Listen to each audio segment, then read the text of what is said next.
Lockdown से पहले गीता के घर का नजारा कुछ ऐसा था कि रोहन ऑफिस जाता था और शिविन स्कूल। जिनके घर से जाने के बाद गीता काम खत्म करके बाकी समय आराम करती थी। लेकिन लॉकडाउन के बाद ऑफिस और स्कूल घर में ही खुल गए और इससे गीता का हाल वो तो आपको देखने में ही मजा आएगा। शिविन, ओ शिविन, महाराज उठने के लिए क्या 21 तोपों की सलामी लेंगे? अरे बिस्तर से बाहर निकल, ऑनलाइन क्लास स्टार्ट होने वाली है। अरे तुम भी हद करती हो, स्पीकर की तरह चिल्लाने की क्या जरूरत है? दिख नहीं रहा मेरी कॉन्फ्रेंस चल रही है। अब कैमरा और स्पीकर ऑन कर रहा हूं, मुझे कोई शोर नहीं चाहिए। इस पर जैसे ही रोहन लैपटॉप का कैमरा और स्पीकर ऑन करता है तभी कुकर की सीटी बजती है। करा लो अब इससे चुप। लॉकडाउन नहीं हुआ, मेरी मौत का फरमान जारी हो गया। दोनों बाप बेटे ने नाक में दम किया हुआ है। ऐसा बोलकर गीता वहां से शिविन के कमरे में पहुंच जाती है, जहां शिविन अभी भी सो रहा होता है। ओ आलसी, अब अगर 5 मिनट में नहीं उठाना तो आज तेरा गेम और यूट्यूब कैंसिल। माँ की बात सुनकर शिविन बिना 1 मिनट गंवाए उठ खड़ा होता है। उठ गया, अभी नहाकर भी आता हूँ। ये नाटक कहीं और, मुंह पर गीला कपड़ा मार और पढ़ने बैठ। शिविन की ऑनलाइन क्लास स्टार्ट हो जाती है, जिस पर गीता उसे वहां बिठाकर रसोई में चली जाती है। थोड़ी देर में उसे कमरे से कुछ आवाज सुनाई देती है, जिसे सुनकर वो कमरे में वापस आती है। हाय राम, तुझे क्लास अटेंड करने के लिए बोला था, कैमरा ऑफ करके बिस्तर पर नाचने के लिए नहीं बोला था। मम्मी मुझे कुछ समझ नहीं आ रहा, आप बाद में पढ़ा देना ना, वैसे भी अटेंडेंस तो लगी गई है। हाँ बेटा, जरूर बन जा, तू अभी से हम सबका बाप बन जा। अरे नहीं मतलब कहाँ से लाते हो इतना दिमाग, और पढ़ाई करते हुए ये चला कहाँ जाता है? नाइस क्वेश्चन, दिमाग से पूछकर बता दूंगा। शिविन की बातों से परेशान होकर गीता उसे मारने के लिए जैसे ही आगे बढ़ती है तभी वो कमरे से बाहर भाग जाता है। अब शिविन आगे आगे और गीता हाथ में चप्पल पकड़े उसके पीछे पीछे पूरे घर में दोनों घूम रहे होते हैं। इसी बीच वो रोहन के पास पहुंच जाता है और शिविन को मारने वाली चप्पल रोहन के लैपटॉप पर जाकर गिरती है। ओए माँ! मम्मी, अब पापा को चप्पल मार रही हो? वो आज तक के रिपोर्टर, चुपचाप जाकर क्लास अटेंड कर ले, नहीं तो अगली तेरे पीछे लगेगी। इस पर शिविन वहां से चला जाता है, जिसके बाद रोहन गीता से कहता है, इस सर्कस के लिए कुछ बोलना चाहोगी?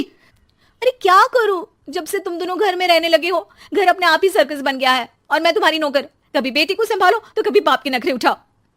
इन्हीं सब उथल पुथल में दिन बीतते रहते हैं, जिसमें हर रोज घर के अंदर कुछ नया सियप्पा खड़ा मिलता है, जो ज्यादातर शिविन और रोहन के ऑनलाइन स्कूल और ऑफिस से रिलेटेड ही होता है।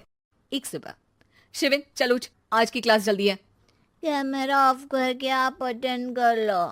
अरे ऐसे छितर पड़ेंगे, दादी नानी सब एक साथ याद आ जाएंगी।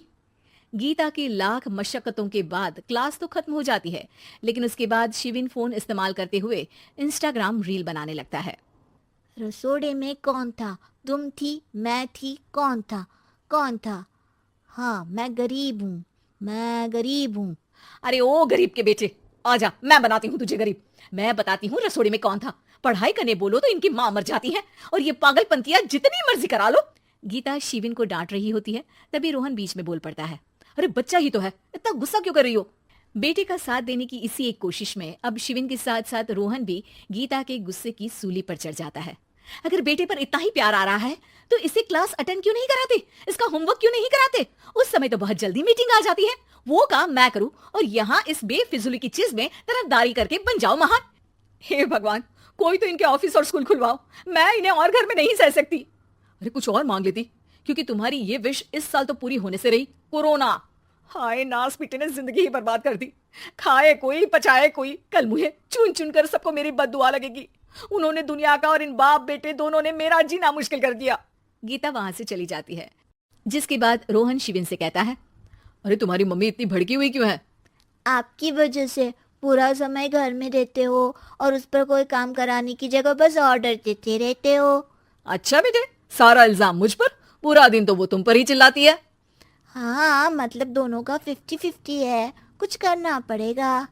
वो कहते ना, make the best out of worst. I have an idea.